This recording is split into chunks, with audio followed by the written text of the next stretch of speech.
Welcome to the podcast designed to fuel your success in selling technology solutions. I'm your host, Josh Lopresto, SVP of Sales Engineering at Telarus, and this is Next Level Biz Tech. Hey everybody, welcome back. Today we are kicking it off still here in early 2025 talking about CX. Specifically today, CX Pulse, real-time insights that matter, contact center and beyond. Today on with us we have got the amazing Michael Quince, RVP of Channel Sales at NICE. Welcome on, Mr. Quince. Happy New Year, Josh. Thanks for having me. Happy New Year. 2025 feels weird, right? It feels very futuristic. If I feel old, I'll be honest with you. I, You know, my back hurts just thinking about this. All right, let's kick this off with Sure. a little bit about you. So walk us through your windy life path, kind of how you got into this field, where the career started, and just anything crazy along the way. There's a lot of craziness along the way, Josh, but I started in this industry when I was 22 years old, right out of college at a company called Northern Telecom. So, their big competitor back in the day was Cisco, right? At one point, Northern Telecom was larger than Cisco. And I started in accounting. So, this guy, fresh out of college, just looking for a job. Okay. I won't tell you how that whole accounting piece worked out. Wasn't as great as I thought it would be, but that was my entry into the company. I spent, oh my gosh, almost 15 years at Northern Telecom. Learned a lot about technology, about the industry. And then from there, when it didn't work out, I think a lot of people know what happened with Northern Telecom back in the day, went bankrupt, unfortunately. Then I had an opportunity to go work at Polycom. Then from there, ShoreTel. And then from there, 8x8. And now I'm here at NICE and couldn't be any happier about the opportunity that we have ahead of us. Love it, love it. Good stuff there. A lot of history, a lot of evolution in the space. Some Yeah. paradigm shifts along the way, right? Some big ones, some small ones. So interesting as we kind of get through. I think we'll hear how some of that plays in. Let's kick this off a little bit, right? You know, you're obviously longtime supplier of Telarus, NICE, CX1. You know, we all grew up kind of in the in contact days. Um, Walk us through a little bit about for anybody that's not familiar, because partners, of varying sell different products, listen to this podcast. But walk us through a little bit about NICE, where you're at, kind of what you're going to market, and some of these. You got a lot of products. We're going to jump into some, but walk us through kind of how you see yourself standing out. Sure. So see, we all talk about CX these days, right? Everything is CX driven, and it has to be because and I'll go through some information I have later on as we get into the conversation here. But honestly, we don't believe that CX is just part of the business. It is the business, right? And there's a lot of statistics that we need to be looking at as companies on why CX is so important. And we manage 100% of our customers' interactions, right, through our technology. And we're really modernizing our customer platforms with products like CX1 and Empower. And we're managing tens of millions honestly, of conversations on a regular basis, right? How do we manage call containment for our customers better, right? How do we leverage AI, and in some of the basic ways, right, to offset, some of the needs that call centers or some of these reps need, or some of these agents need to be focusing on other things. So that's our core business here, right? We really are focusing on way beyond the contact center, but what does AI really bring to the table, and how can we take the friction out of business? So when we think about for the partners listening, as we think about this, right, everybody's kind of trying to understand, all right, these guys do this, these guys do this. When you think of in the contact center space, right, we think of you guys as a very full featured platform, right? So of course that means the CX piece, the inbound, the outbound, but there's some branches to that. Can you just kind of throw out some, we do these products, just so people can kind of understand the breadth and depth there a little bit? So let me just share something with you before I can get into the breadth and depth of that. We have a challenge ahead of us, all of us, right, in this industry, and it's how are we going to make the CX better for our customers, right? So Forrester had a study, and they said every year 1.6 trillion is lost in the U.S. by bad customer service. 1.6 trillion customers who switch businesses or abandon a brand. If that doesn't get your attention, I don't know what will.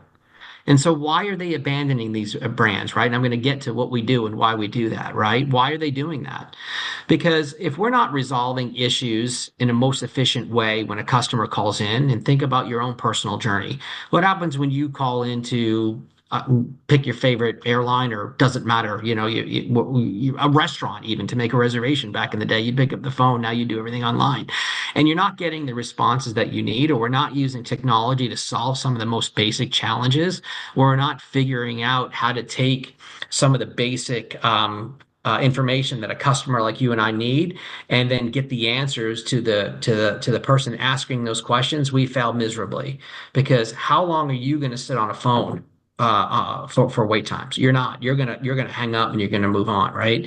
So our product set at NICE is one that really enhances the way that we communicate and how we go to market with Empower, with CX1, with our Enlighten XL, which is our AI capabilities, right? So really, it's beyond just now what the contact center is. It's incorporating all of these AI tools and the AI strategy, to help really drive friction out of companies and be more efficient, be able to retain customers. Call containment's a big thing nowadays, right? How do we do that?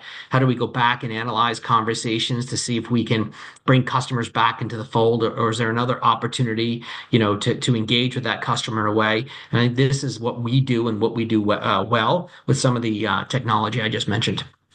So if you start to think about what are the products that make all that possible, right? You guys obviously grew up in the inbound space, that you mastered that, added in all of the outbound components. What about when you think past that, with regard to workforce management and some of those other things? You want to talk about that for just a sec? My What are the gosh, other data. extras there? Yeah, yeah, great question, because data is the key to Everything. is the key to It's the the oil. kingdom. Yeah. It's the oil, right? I don't know if you watch Landman, but I'm big on No, big. that's like the only show that everybody's like, you gotta watch this. I've finished Jackal, finished all these others, have not made it to Landman yet. Yeah, so I'm glad you mentioned oil because now, I mean, I'm on Sunday nights, I'm glued in front of the TV watching Landman. And so, yes, so it is the grease that takes the friction out of the technology, right? So when you look at that, so the data piece of this is how we manage the interactions and the information that we have, getting to understand our customer better, right? And we could do that through some of the technology that I just talked about. So, for example, and I used this, I think, once before. So I'll give you just a personal scenario. So I was on an airplane and I got off the plane. I got an email and I got a text message actually and said, "Hey, I need you to look at your email. You have a document you need to sign." Okay. And for some reason, my email wasn't working. Happens sometimes. Email servers still go down for whatever reason, but they do. So I'm panicking now because I'm in an Uber and this is time sensitive information. What do I do? Like I can't, so I don't want to stay on the phone because I don't know what the peak or off time hours for the call center for the provider I had to call into. So I start utilizing their chatbot, right? And so I start utilizing that, and they're able to say, okay, here's the situation, here's how we can rectify it, and here's what I think you need to do to make sure you get it up and running. And so I do all of this in an Uber, Josh, and by the time I get home, I have my email server up and running, and I'm able to get the DocuSign out in the time that I needed to get out. But this is what I'm talking about here, right? So technology that is real time that helps us facilitate the concerns and issues that we have, and we do that here at NICE, right? And that's part of what we provide. Now, I could have called in and waited online for I don't know how long and not get to bed till 12, 1 o'clock in the morning. But this is at the most basic level is what I'm talking about, right? And then we move up to that next layer of the conversations that we're having, right? So just say the chatbot couldn't fix my problem. Well, then I need to talk to a customer service agent, right? And they have challenges too, right? How many times have you spoken into a phone and say, "Hey, repeat yourself over and over again. Can you say that again?" Or they get the context, the language incorrect, and you're just sitting there, talking into your phone over and over again. And this happens all of the time. So it's frustrating for the agents, right? So making sure that handoff and having all the appropriate data available to know what the customer needs reduces not only the frustration for the customer, but for the agent, and then provides incremental revenue opportunities because these are companies you're going to want to do business with again.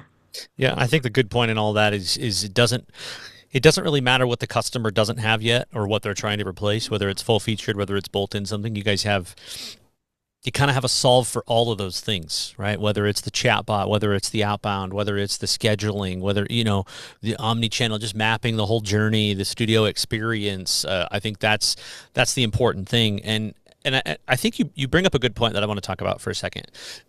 Personal experience here. So I will give lots of chances, but when I spend a good clip of money on a nice treadmill, because I'm committed to be better, and the last one burned out, and this other one has cool little TV on it, and I can kind of journey through the Tasmanian forest while I'm at a 2% incline, all those things that come along with it. I won't mention any of the names here, but one experience, bought the treadmill, had it for 9 months, loved it, great treadmill. And then lo and behold, I wake up one day and the thing is turned into a paperweight, because just the way that they've designed it, they had a firmware update that they pushed out to the control unit. And you'd think, great design, that would still allow you to use the treadmill. You could just say manual mode. You couldn't. It was a complete brick. And so something had happened. The wrong firmware update got pushed out, and the normal thing would be like, factory reset it. Couldn't do it. It was a brick.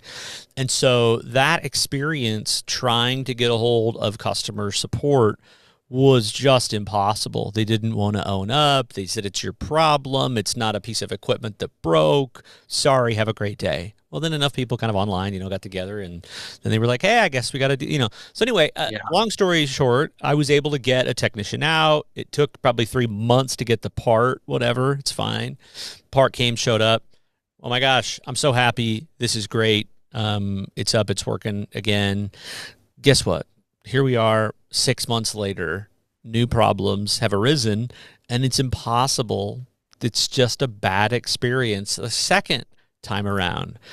I can promise you that I will not buy that same treadmill. I'm trying to make use of it because I've invested, but I think that's the experience that we're always talking with partners of like, hey, how do you crack into this account? What's my wedge? What's my conversation?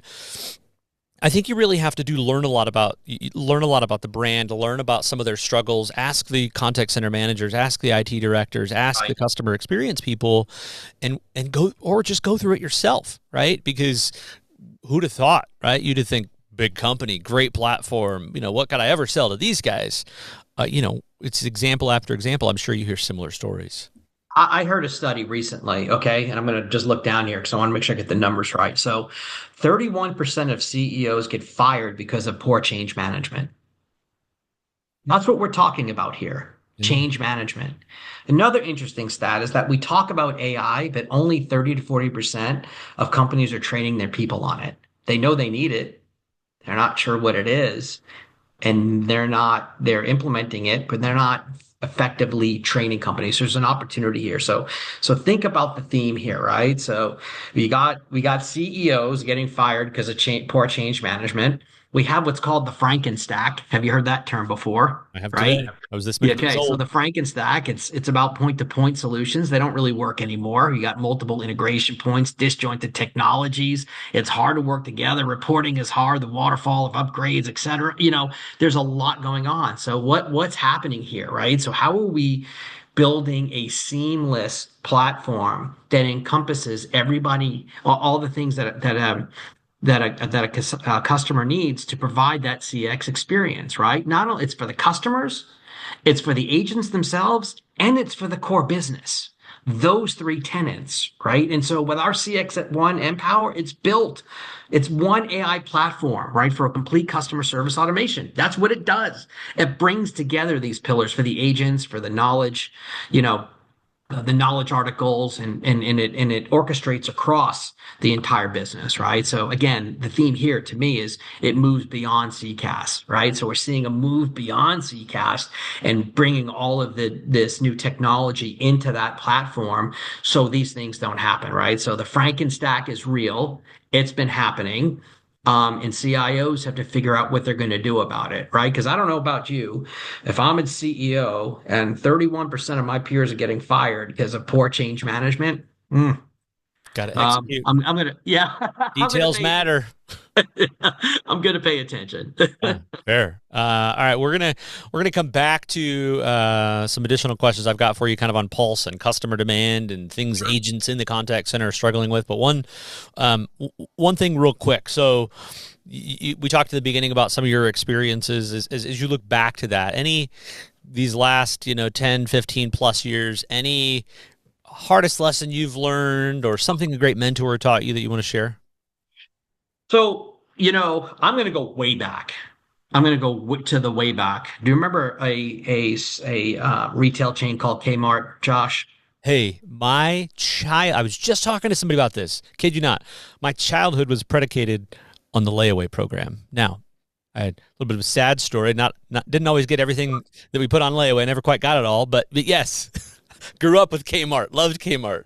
Okay, so as a teenager, my parents believed that we should all be working as kids, learn responsibility, earn an income, discipline, all of those things. And so when I was 16 years old, I worked for Kmart. Okay. And my very first job, I was pretty excited about it, like big retail at the time. And I worked in the automotive department. Josh, I didn't know a whole lot at 16 about, what kind of oil, the brands of oil you need for your car or whatever. But I was just happy to be there. I blast the stereo real loud and, because that's when you were selling car stereos at the time. And it was a fun job. And so I had this boss, his name was Charlie Brown. Okay. Charlie Brown. No, no, no Gotcha. lie. His That was his his life name. was rough, but go ahead. Yeah, and he was a great guy. He taught me a lot, right? As a young kid. And back in the day, we used to have these things called air compressors. They were these big, giant air compressors, and they were about 300-400 bucks. And you'd have to roll them out to your car to fill your tires up, and all these other things. And Charlie would take us all as a little group because we're all teenagers in high school at the time, and he's like, "Hey, whoever sells one of these air compressors, I'm taking them out for a steak dinner." And as a 16-year-old, a fancy steak dinner, that's kind of nice. I don't know about my parents didn't take me out for fancy steak dinners when I was No. 16. We just didn't do that. Didn't have the money. We just didn't do it, right? And so I remember working, Josh, and this has nothing to do with technology, but it's the Perfect. Keep discipline, going. I love okay? it. The discipline here, right? And so I had a guy walk up and he's looking at the air compressor, and the only thing I ever memorized in the automotive department was the PSI and everything else you needed to know to sell this air compressor because number one, I was competitive, and number two, I wanted a steak dinner and I wanted to brag that, I sold one of these things because they would sit on the shelf for months Yeah. because they're expensive. And so this guy walks over, and man, we are talking about this air compressor. I am selling him, Josh, and it's like nobody's business. It's fantastic. And then he looks at me and he goes, "Okay, I'm going to come back and get it." And I was like, "Yes." So Charlie Brown clocks in for the day. He walks up and I run over to him and say, "Charlie, Charlie, Charlie." He goes, "What's going on?" I said, I sold the air compressor." He goes, "You did? Congrats," because we've had one that was, like I said, sitting on the shelf for months. And he goes, "Well, it's still on the shelf." I said, "He's coming back for it." And I said, "Huh?" He goes, "What do you mean he's coming?" He says, "Coming back for a minute, coming back for it." So Charlie Brown walks me over to the cash register. Okay. Back in the day, cash had to Yeah. figure out taxes and everything, right? Sends me over to the cash register and he says, "Michael Quince, show me where the comeback key is on this register." And I'm a 16-year-old kid and I'm looking up every comeback key, the comeback key, the comeback Oh, key. And I'm like, oh no. oh no, there's no comeback key.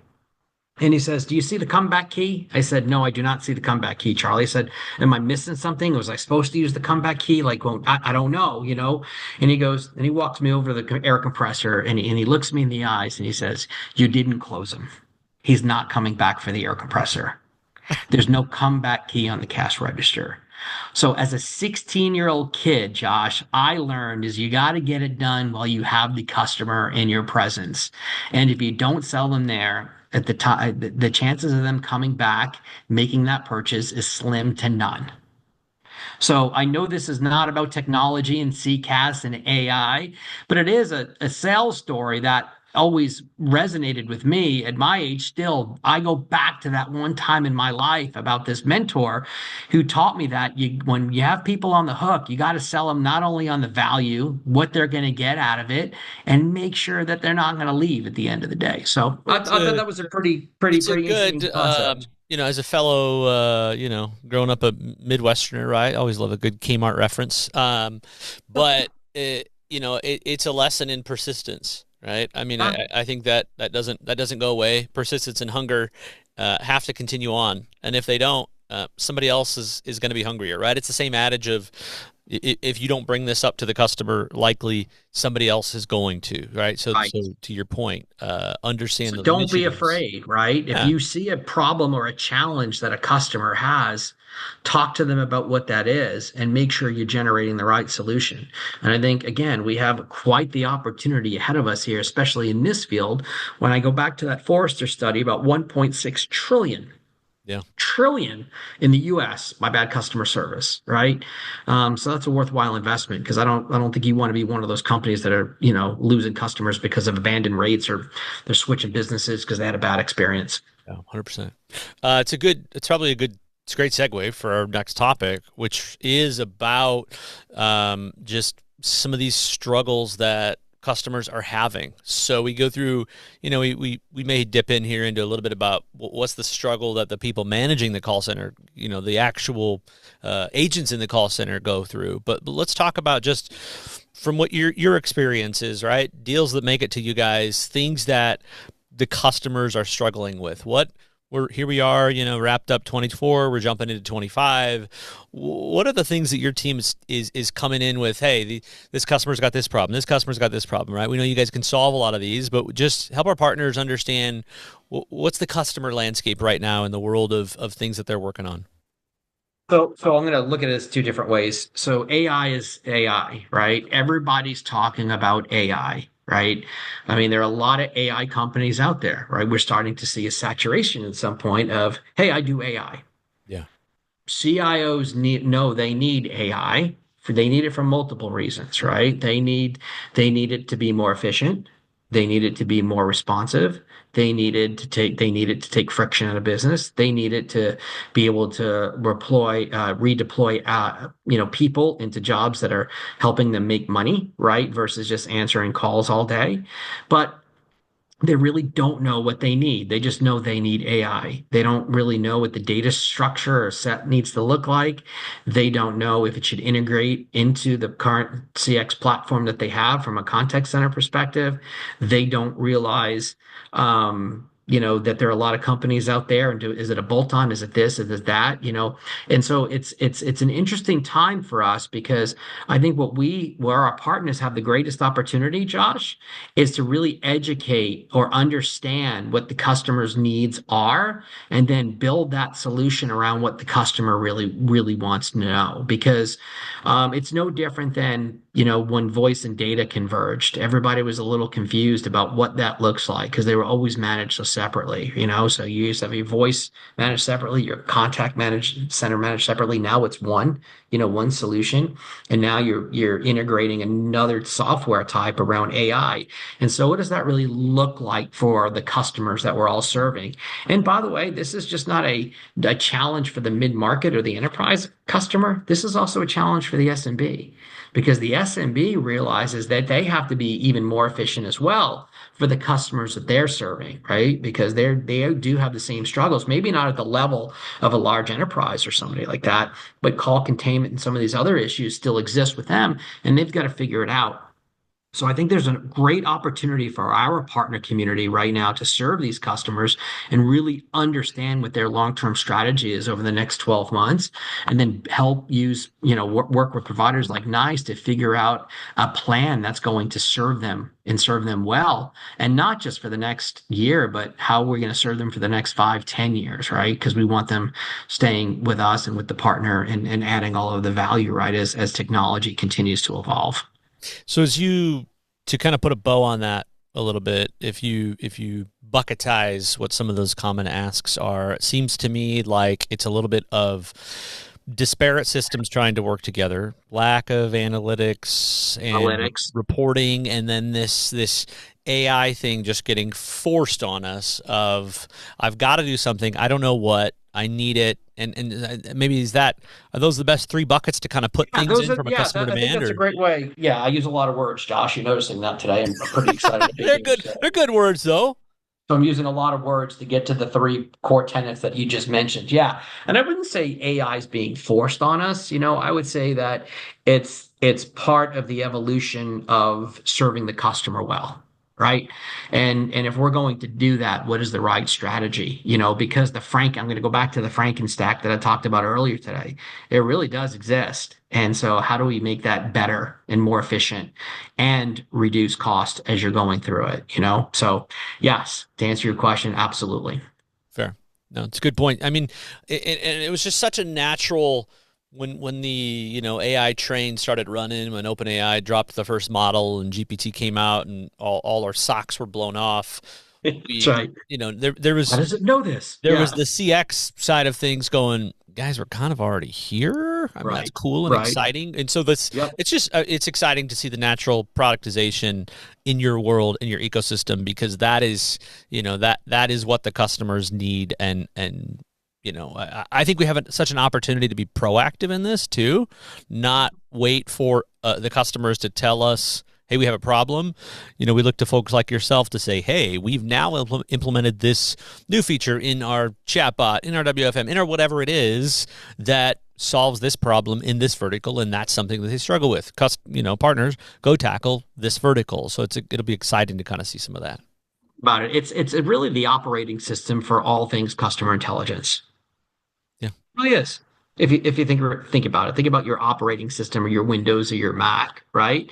But this is what we're talking about here, right? So it's our operating system for all things customer intelligence to bring that intelligence out, to make sure we have more knowledge going into a conversation than we've ever had before, extracting the data from the CRM, right? To make sure that we understand our customer profiles and what they need and what the opportunities are. And it's also just not about solving a problem. It's also looking at what the potential opportunity is with the customer as well. Can you sell them more? The more you know about them, the more you potentially can sell. Remember the comeback key. They're not coming back again. That's right. That's right. That's right. So let's go through an example. Walk me through an example. You keep the customer name. If you don't want to share it, that's fine. But what was the tech stack before? What was the perceived business problem? And what are just some of the components that got implemented? And kind of how did that, what was that ecosystem like for the customer after? So I'll tell you about a customer. I won't use their name, okay? But however, they commissioned a benchmark study and they were comparing their customer experience to their competitors. Okay, pretty common today, right? If you're in a retail or whatever your line of business is, you want to know how you're doing against your peers. We all want to know that, right? And so, following a lot of discussions, they realized, and you heard me talk a lot about this today, was call containment was a top priority, right? So how do I make sure that we're not missing out on calls and serving our customers well? And so they had a collaboration with NICE and they really needed a omni-channel solution, right? So for folks that may not know what omni-channel really means, it's really the definition of communicating through multi-channels, whether it's chat, whether it's SMS or through Facebook or Twitter, whatever, right? So they needed an omni-channel solution and they wanted to really build upon the current digital experience that they had, right? Which was through their CX platform. And it all started with the chatbot, right? The most basic level. Let's start with the chatbot. And and they didn't want to guess what customer intent was anymore, right? Because when you're guessing at what customer intent is, chances are you don't know what the customer intent is, and you're probably not going to serve your customer pretty well. So we went through a process with them, right, based on the CX1 platform. We were able to gain insight to what they really need from an AI perspective. We went through a process with them. We looked at 60,000 previous interactions that this company had with their customers. And through all of these discussions, we realized that Enlighten XO was the right solution for them. So I'm just going to go down because I want to read. It's super important, right? So they were able to gain insight that 40% of their inquiries were candidates for automation. 40%. That's a pretty high number. So based on the calls, based on the previous interactions that we were able to analyze, 40% of their inquiries were candidates for automation. And really, we also went back and also looked at what some of these customers really needed, and they were able to go back to these customers and look at new opportunities moving forward. So that 40% number, right, based on just the plain contact center CX, let's look at what the call containment was. Let's figure out what these previous conversations were. Now we realize this is a pretty big number that we can address here. And so from that point on, their call handling result in self-service really went up in a way that made this company more efficient. Love it. Love it. Good Yeah. stuff. Yep. Final couple thoughts here. We got a few more. As you think about kind of here we are, partners are listening. We're kicking this off. They're going to tackle, create new opportunities for 2025.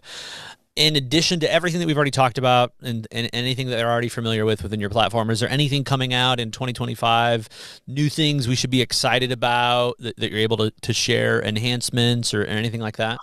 I think that, I got to get careful what I share, Oh yeah, right? this is not financial advice. This is not financial advice. And so I would say like the future is really going to be around Gen AI, right? What does that look like? How do we personalize content a little bit better for each of the individual, right? So I think as the industry starts to evolve, when we get more comfortable with AI strategies, I think you're going to start looking at how we use data, right? And how we personalize that data in content from a Gen AI perspective, from a different category perspective. That's kind of what I see coming in the future.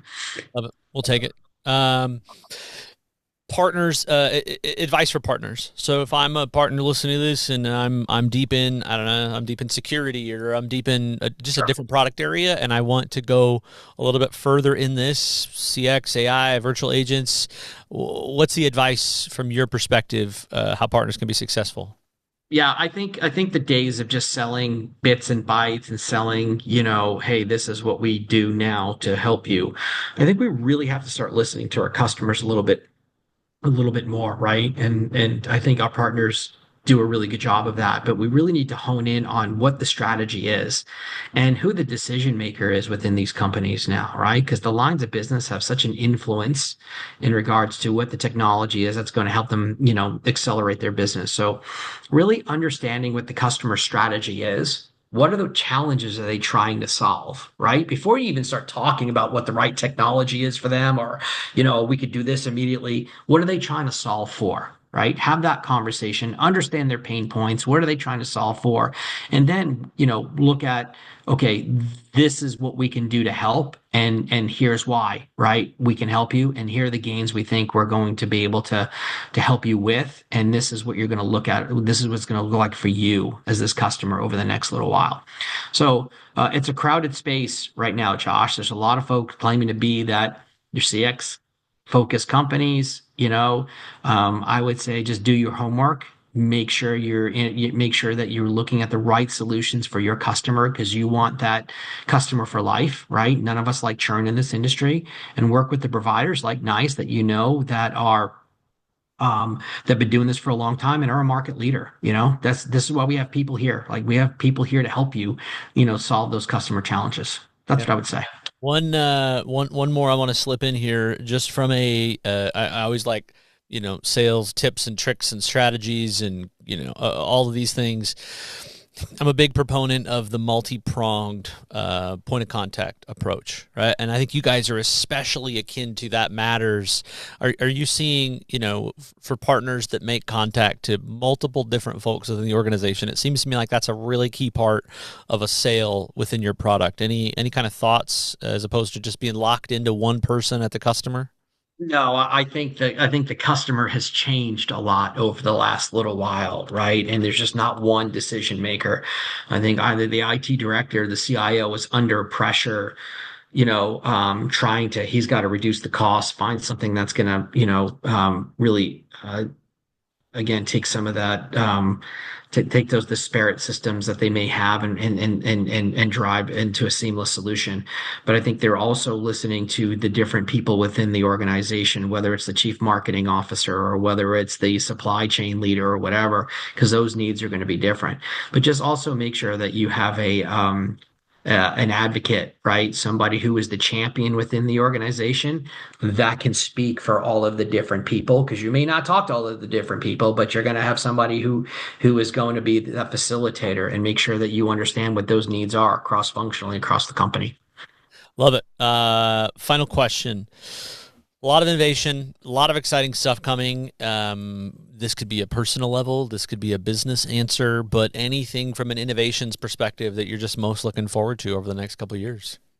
I think from an innovation, well, for a personal level, look, I couldn't be happier to join such a quality company as NICE. And I'm just being honest and transparent with you.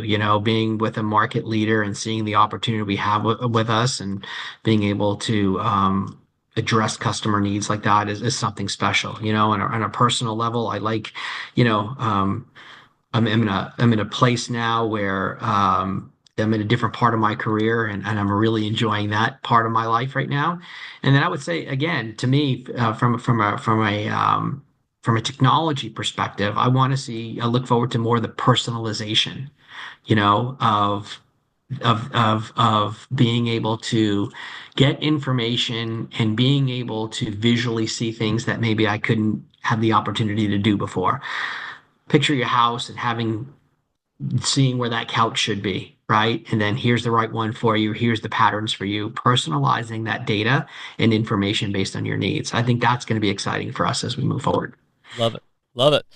All right, Mr. Quince, that wraps us up, buddy. I appreciate you coming on. Thanks so much. Lots of good stuff today. Good. Josh, thank you so much. I really enjoyed it. Good work. Anybody that a friend of Kmart's a friend of mine.